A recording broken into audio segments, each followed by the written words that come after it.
Denyut nadi suara rakyat bergema di channel ini. Tuan-tuan dan puan, janganlah terlalu serius. Tenanglah, pelan-pelan. Orang Sabah bilang, palan-palan bakal.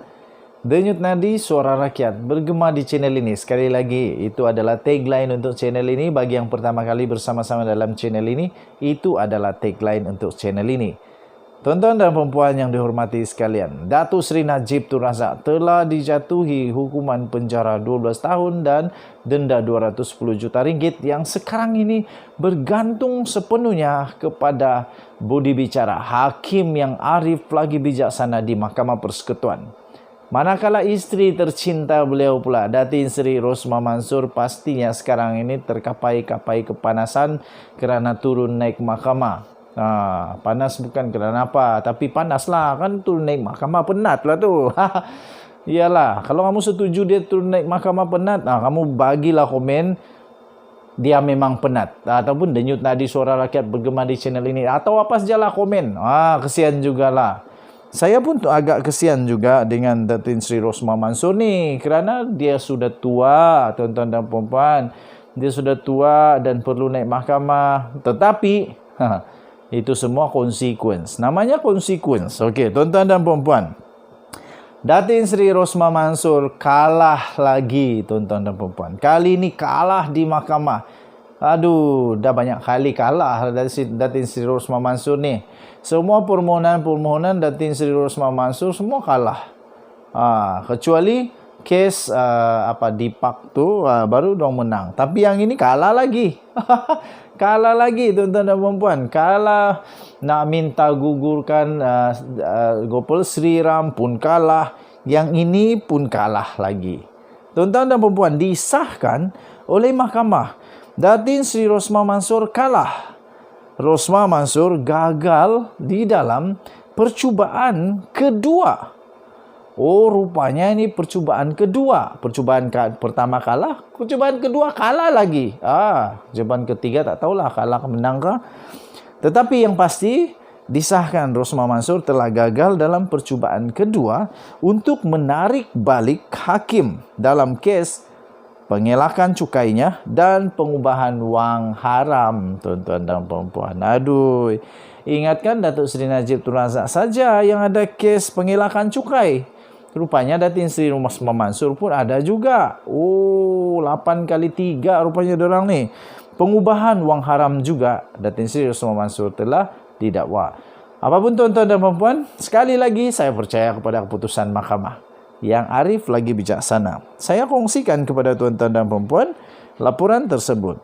Datin Seri Rosmah Mansor telah gagal dalam percubaan keduanya untuk menarik balik Hakim Mahkamah Tinggi Mohamed Zaini Mazlan daripada mengetuai kes pengubahan wang haram dan pengelakan cukainya.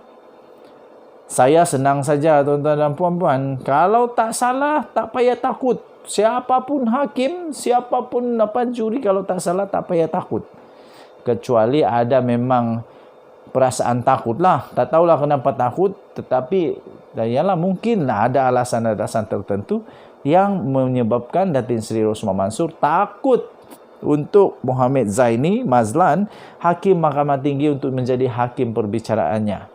Okey, so okeylah, tak apalah. Tetapi malangnya Datin Seri Rosmah Mansor gagal untuk percubaan kedua kali ini. Hakim Zaini ketika menolak permohonan itu pada Isnin, iaitu 25 April, berkata permohonan kedua Rosmah Mansor adalah serupa dengan permohonan pertama yang ditolaknya pada 14 Disember. Sama. Permohonan ini adalah berdasarkan permohonan pertama, iaitu hakikat bahawa saya adalah hakim yang mempengerusikan kes solar. Pemohon bagaimanapun kini telah berusaha memasukkan dua lagi kes yang telah saya ketuai, iaitu pembangunan One Malaysia Development Berhad, 1MDB, kes pelucutan hakan dan kes audit laporan gangguan 1MDB. Apa yang telah dilakukan oleh pemohon dalam memasukkan 2 kes tambahan ini adalah untuk menambahkan lagi warna pada permohonannya. Pada dasarnya, bagaimanapun, alasan yang dikemukakan adalah serupa dengan permohonan yang sebelumnya. Kerana ia berkaitan dengan penglibatan saya dan keputusan yang dibuat dalam kes ini, jelas hakim tersebut. Hakim Zaini berkata kes-kes ini sepatutnya dimasukkan dalam permohonan menarik diri pertama jika Rosmah Mansor merasakan ia berkaitan dengan permohonannya kerana dia sudah tahu mengenainya, katanya. Kepentingan awam menuntut bahawa mesti ada muktamad untuk litigasi.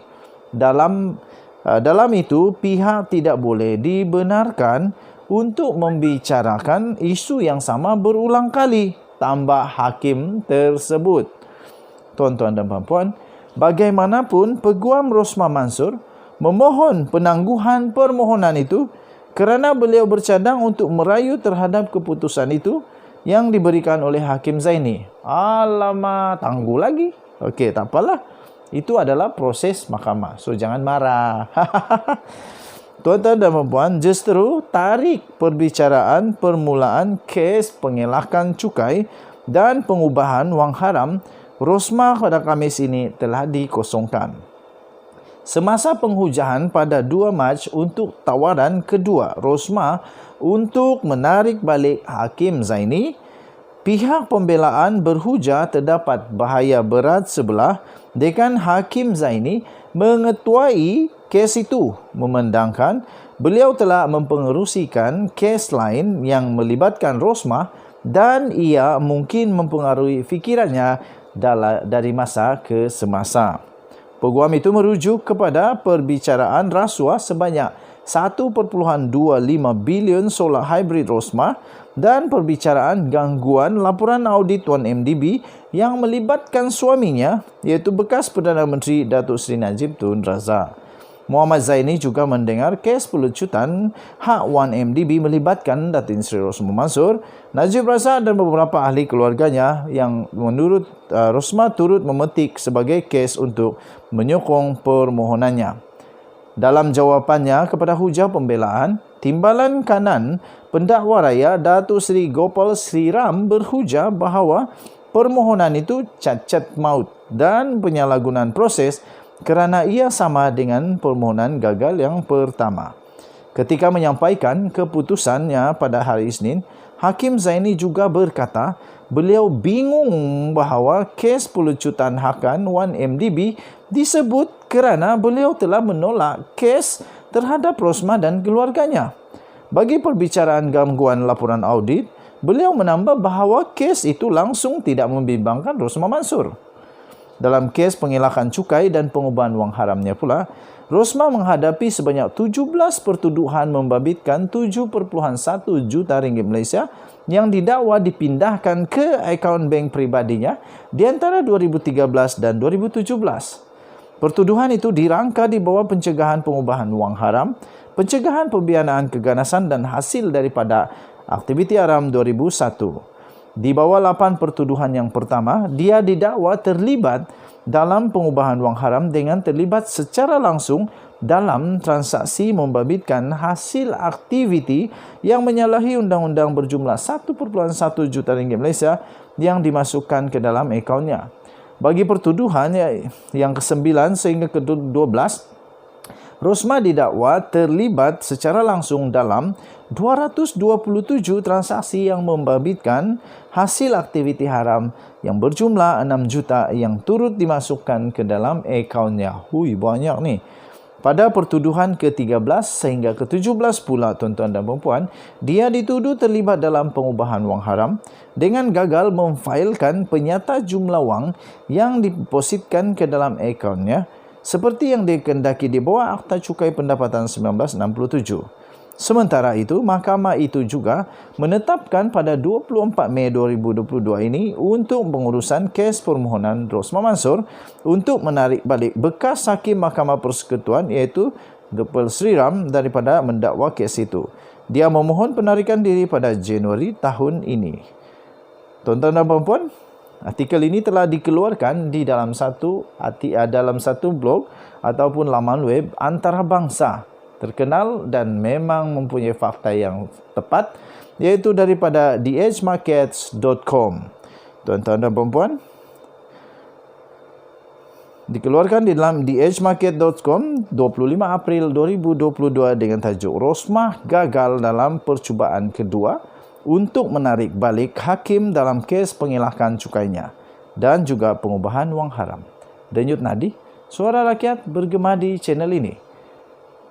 Jangan lupa tekan butang subscribe, like dan share, komen banyak-banyak dan share kepada kawan-kawan. Kita jumpa lagi. Selamat Hari Raya Malaysia. Bye-bye.